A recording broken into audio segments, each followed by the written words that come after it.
Hello mga be! Ayan, may naalala lang ako.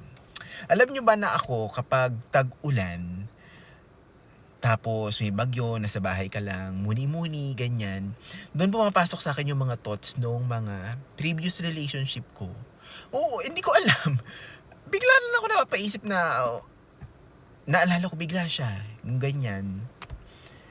Tapos, ayun, napapaisip ako, what if kami pa ngayon panahon na ito na, mag-work kaya? Yung gano'n, may mga gano'n, be!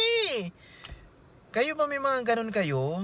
Etong isang particular na naisip ko na past relationship ko, though okay naman na siya ngayon, okay na siya. As in, masaya naman na siya sa buhay niya. And if I'm not mistaken, nasa loob siya ngayon ng military.